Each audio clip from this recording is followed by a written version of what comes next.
Last Sunday, I read an article in the New York Times, and it was about someone who was sort of practicing, and his teacher talked him into, he was a Tibetan practitioner, and his teacher had set up, who was also a Westerner, they were both Westerners, and the teacher was sort of like a trainee teacher. And the trainee teacher had decided he would offer these, I'm just going to say trips, but experiences where, and it's a Tibetan practice. Do you know about it? This in complete darkness? No, I haven't. Yeah. I haven't either.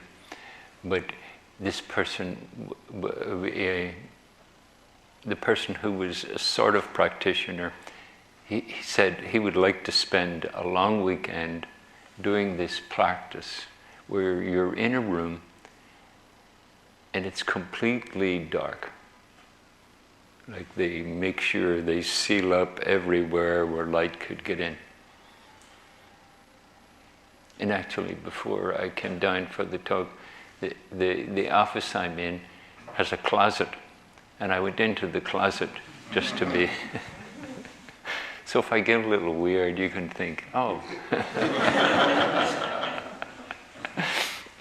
But the article was saying, the guy described his experience, and I don't know if this happens to each one of us, but he would have visions, he would have waking dreams, and dreams, he'd fall asleep, but after a while he couldn't tell the difference, because whether he closed his eyes or opened, it was completely dark. And time got distorted. It's if you can find it, it's a very entertaining article. He writes in a kind of flamboyant way. But it set me thinking about this notion of how each of us is trying to hold it together, make our life work, have a version of reality that the word I'm going to use is homeostasis. The body, it originally was addressed to the human body. Like you have your circulatory system, your digestive system. You have all sorts of systems in your being, in your physical being. And then they're all trying to harmonize.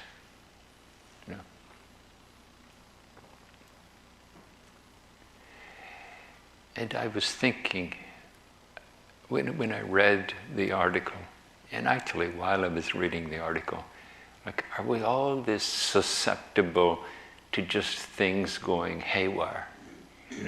Like if you just put us all in a dark room for a couple of days, do we all just have these hallucinations, these memories, vivid memories, and anticipations, and waking dreams? And does time get distorted? And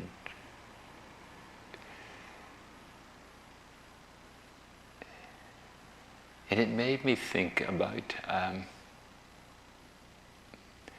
our usual efforts. Like we create normal, and then whether we like it or not, we're sort of committed to normal, and then we add into it, likes and dislikes. and how they play out into all sorts of things, you know.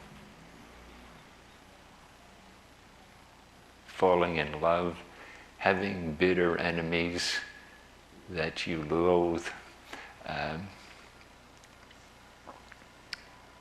Once I had a friend who was, for a while, he was a heroin addict, and he talked to me about how ashamed he felt because he had just broken into his best friend's apartment and stole his money to buy heroin. And the thing was, he was quite sincerely saddened and apologetic.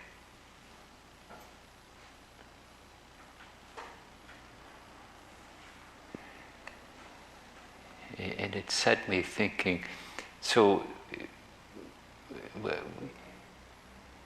I think each of us has a notion about practice, you know, and each of us could probably tell a pretty good story about it.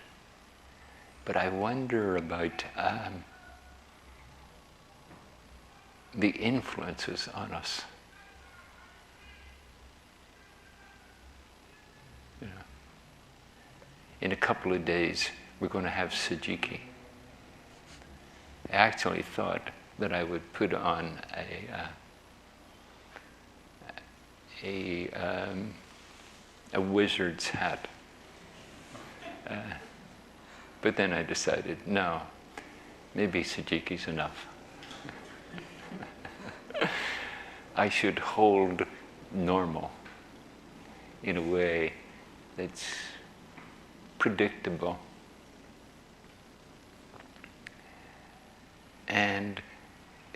But right in its predictability, normal has this delicate relationship with experiencing. You know.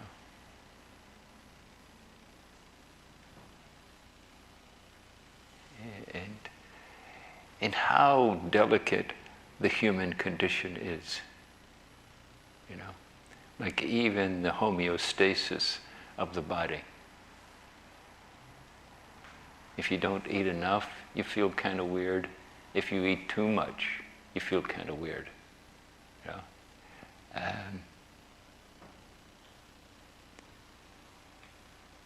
If you don't exercise, your body gets sluggish. If you exercise too much, that knocks your body off. There's a narrow response to sustaining our being. You know? And I had the notion that in reading that article, that in a way we sort of know what's good for us, but our desires and aversions sort of make it not that easy to follow. And then in another way, there's something mysterious about our being, you know, that it's not so black and white. It has, as you know, each day we do a noontime chant, and Dogen Zenji saying in his fascicle, it's not simply recognized by cognition, that there's something in practice that goes beyond the cognition.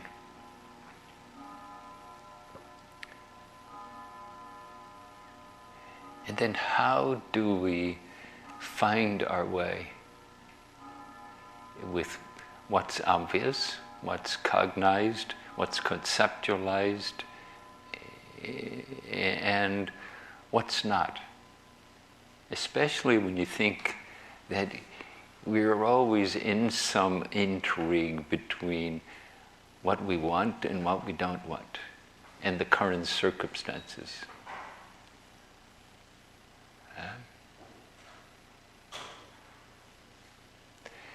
I'd like to do a little experiment with you. I'm going to read these. It's from a teaching by John O'Donohue. He wrote a book called Bless the Space Between Us, a book of blessings. And this is just a list of questions. But if you can try to feel how it is to hear this list of questions. Where did my eyes linger today? Where was I blind? Where was I hurt without anyone noticing?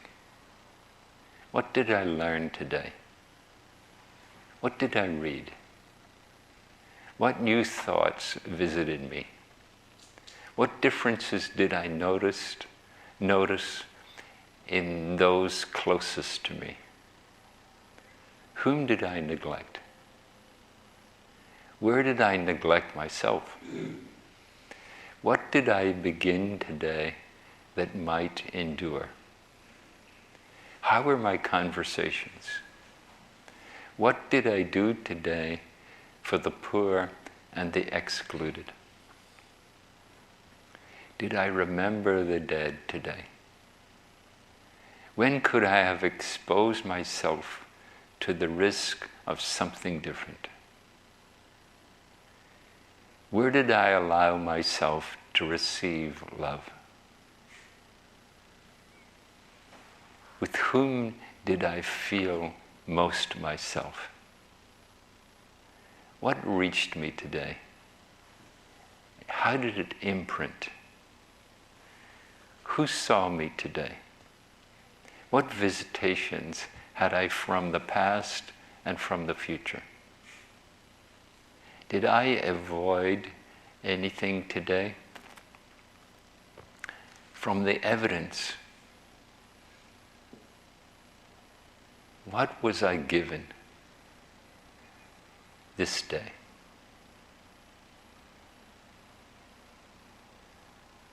How is it to hear all those? Did you find your mind sort of wandered with some of them? Did you find your mind thought, yeah, that I should ask myself that. Where did I allow myself to receive love?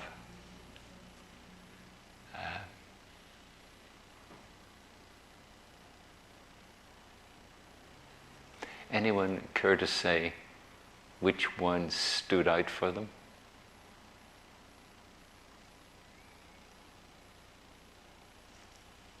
Where did I allow myself to receive love? I thought of you when I read that.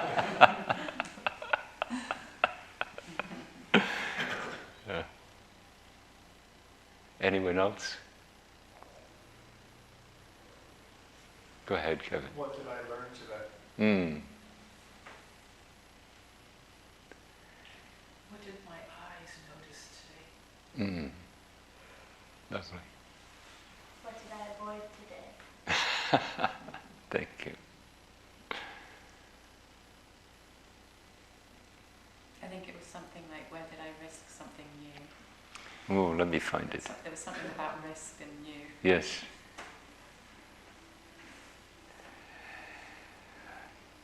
When could I have exposed myself to the risk of something different? Yeah.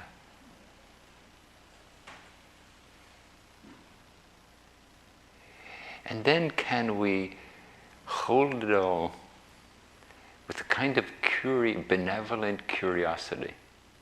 You know, in noticing that, you know, a human life is quite fragile. That's sort of what I got from the article about being in the dark. And I thought, but blind people are in the dark all the time.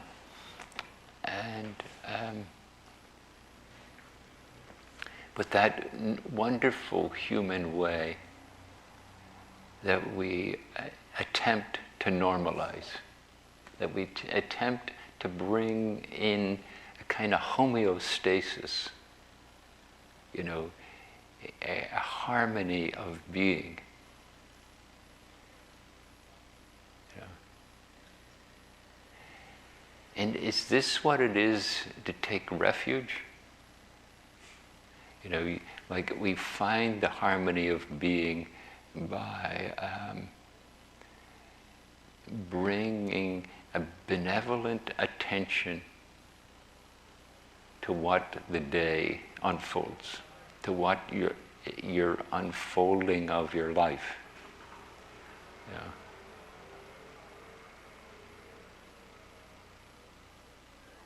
Where did my eyes linger today?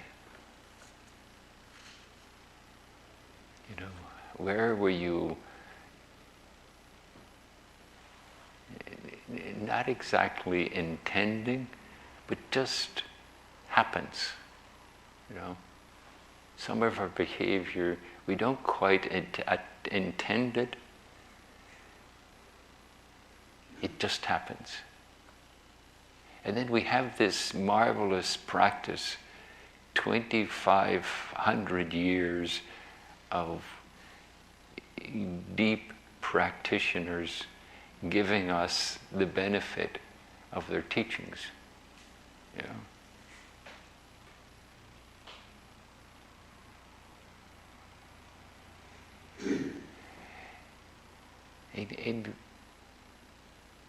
And even though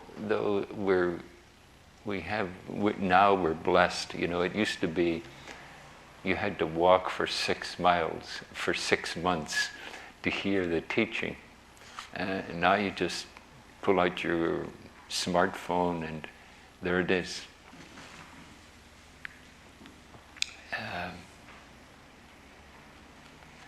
But in the midst of that abundance,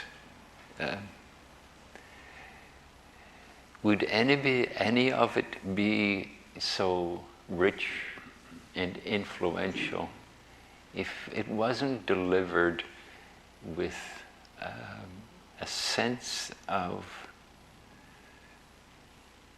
wonder, a sense of open to risk, open to hearing the wonderful teachings? You know, at the start of at our talks, we say, I vow to hear the Buddha way. I vow to meet this moment and be available in this moment that the Dharma can sink into me. You know? And I would add to that, you know, like once I was at Tassajara, and we were doing Orioke, and then it got to a line that I must have chanted by that time hundreds of times, you know. And as I held up the bowl, I chanted the line, and then all of a sudden it was like, really? That's why we're eating? To enable us to practice? And it just, something registered, you know. And so in the chant we start the talks with, we say, and an unsurpassed, penetrating and perfect Dharma is rarely met with, and I'm going to do it. And then that gets mixed in with the amazing complexity of being human. You know, how do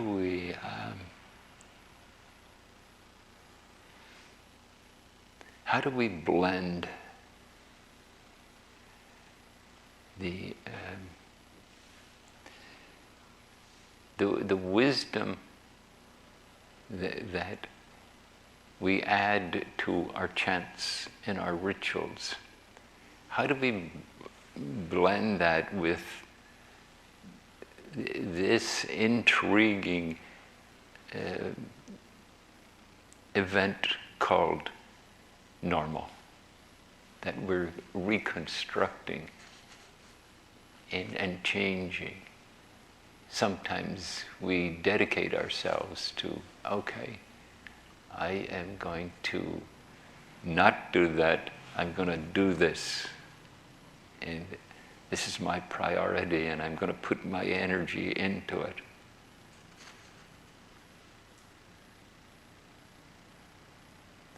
Can we do that?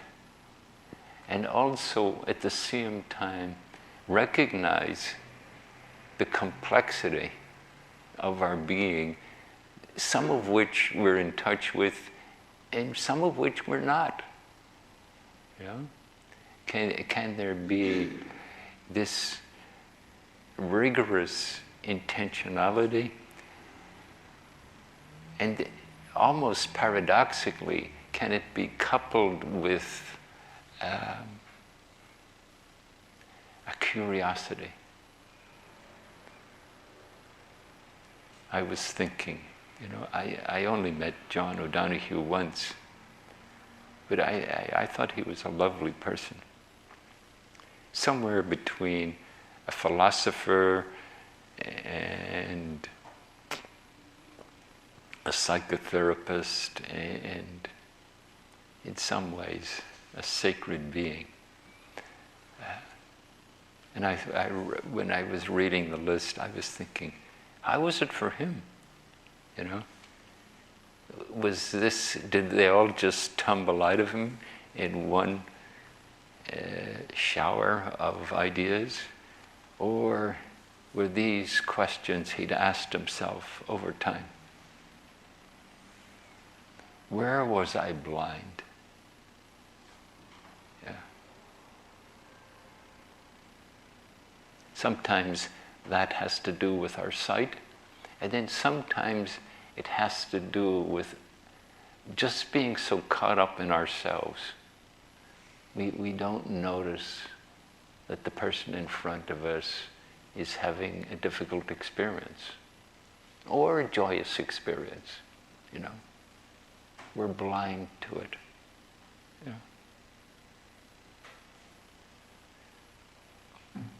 What new thoughts visited me?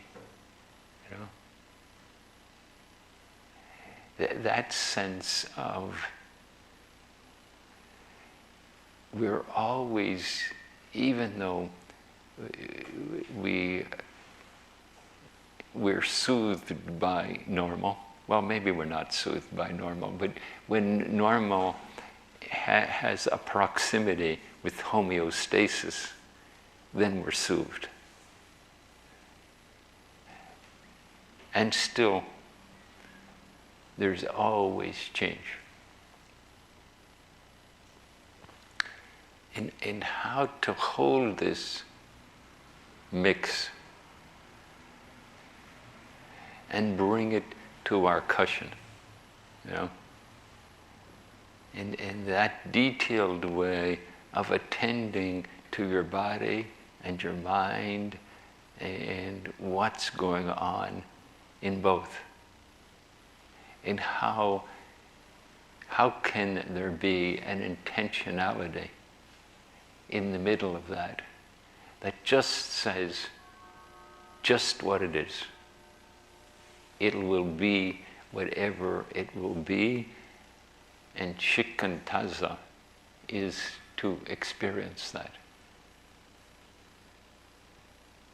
You know, can we remind ourselves of that each time we sit down to do meditation? Or to be meditation, to be zazen.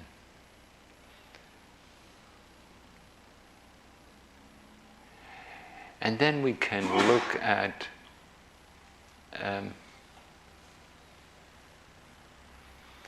how these are expressed, this homeostasis. You know, when we say, I vow to take refuge in Sangha, bringing harmony to everyone, free from suffering, you know, free from hindrance.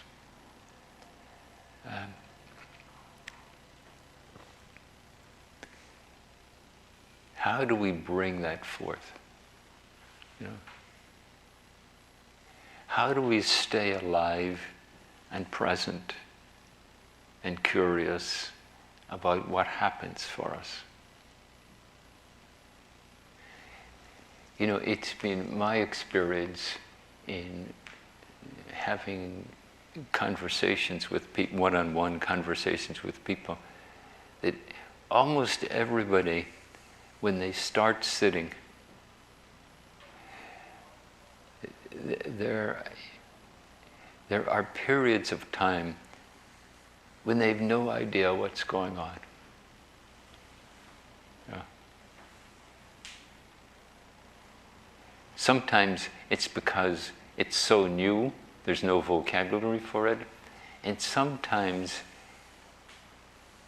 it's like that guy who was in the room that was completely darkened. You know, like the way he describes it, and I hope you can find the article. I couldn't when I was going to read it again this afternoon. But even in Zazen, normal can dissolve, and then all sorts of things can happen. And then as we continue to sit, something in us discovers how to regulate that. It's not that it stops. It's more that it's not so tantalizing and all-consuming. With this notion of coming at it with a deep curiosity and with a sense of wonder, you know, that's mixed in with that curiosity. And then as we sit, we're getting clues about this homeostasis, this coming into harmony of the body, the breath, the mind, and the content of mind.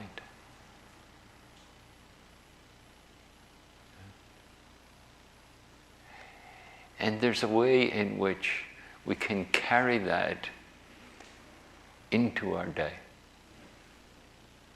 Yeah.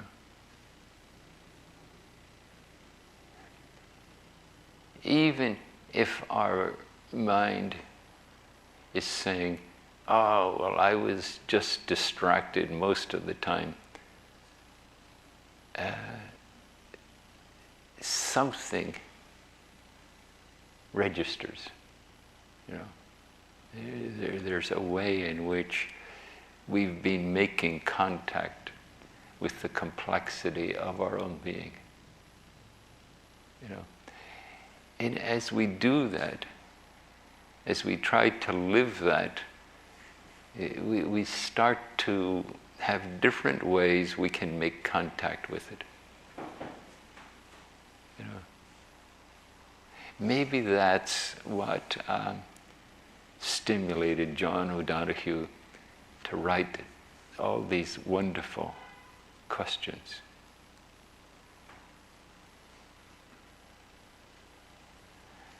When I read them, I marvel at how it fills the world with possibilities. You know, I think a world of possibilities sort of intrigues us. You know,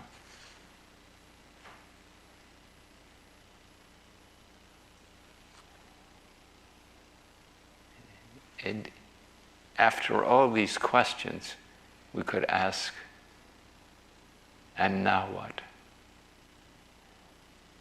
What will the next step take? What will it look like?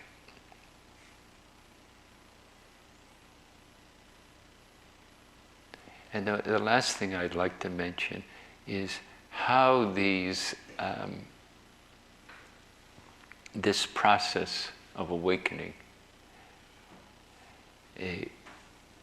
comes to life and is represented in our rituals.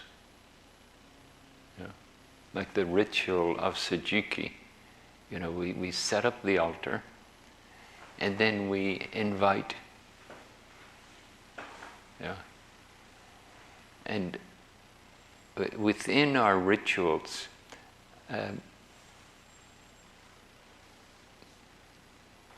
there's more a sense of we than just separate self. There's more a sense of interbeing than singular being. You know? And so when we are inviting the spirits, the hungry spirits to come here,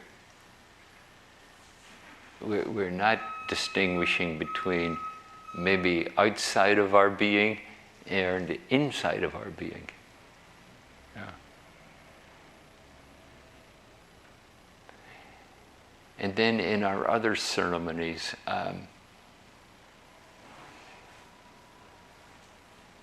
we're bowing to the Buddha within and the Buddha without.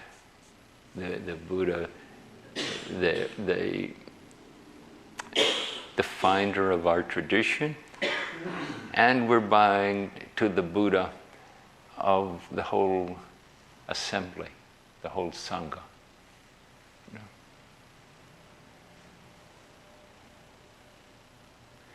And when we chant, we give our body and breath and sound over to the chanting. There was a time at Zen Center where we had discussions about should we or should we not chant in English. You know? The notion was that when we chant in Japanese, since most of us don't speak Japanese, we're more attentive to the sound that we make. You know, if you chant with, you know, listening to the tone, the rhythm of the Sangha, the collective sound of the Sangha, if you listen to it, your body does the rest. Your body discovers harmony. You know? I'm of the notion that this is an important teaching for us, to discover this harmony that we don't cognize, we don't create it with our ideas. It discovers itself in this way of becoming attuned and being part of what's happening.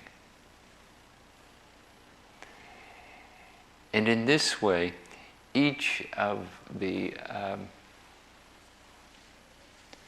ceremonies, the rituals that we have, it has woven into it this expression of Dharma, and in some ways the Dharma that goes beyond what we cognize.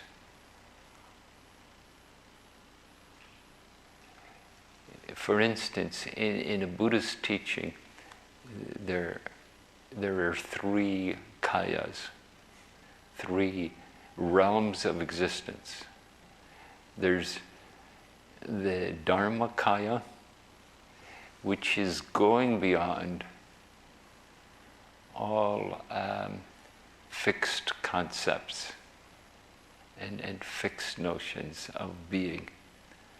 And then there's Nirmanakaya, which is the manifest, the world that arises out of our karma. Yeah. And then there's the Sambhogakaya, where those two, the one that goes beyond our thinking and the one that's the product of our thinking and behaving, when they come together, when that has harmony, the teaching is that when these two come together, there is harmony and there is a joy that happens in our being.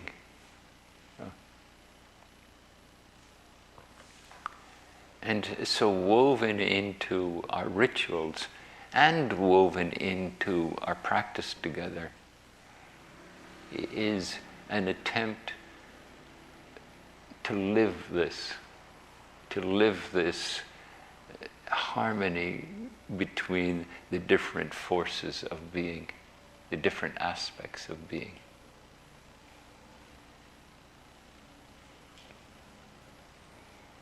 And it's not like, well, let me hold that concept in my head and then I'll go and do zazen and make it happen. It's more like listening deeply to the chant of the blend of voices chanting together. And then your own body, your own sound finds its harmony with them. This is one of what I think of as one of the magical aspects of practicing together. That in a way we give over and then the harmony arises. That in our sincere practice we immerse body and mind deeply in the way, and something awakens.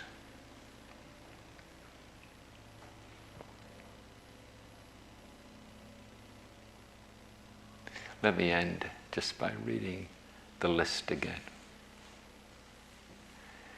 Where did my eyes linger today?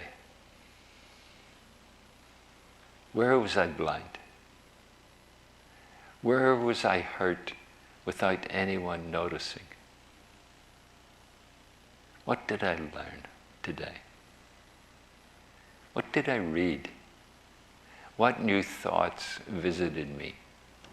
What differences did I notice in those closest to me?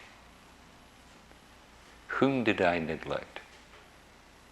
Where did I neglect myself? What did I begin today that might endure? How were my conversations? What did I do today for the poor and the excluded? Did I remember the dead today? When could I have exposed myself to the risk of something different? Where did I expose myself to the risk of something different? Where did I allow myself to receive love? With whom did I feel most myself? What reached me today? How did it imprint? Who saw me today? What visitations had I from the past and from the future? What did I avoid today? from the evidence, what was I given today? Thank you.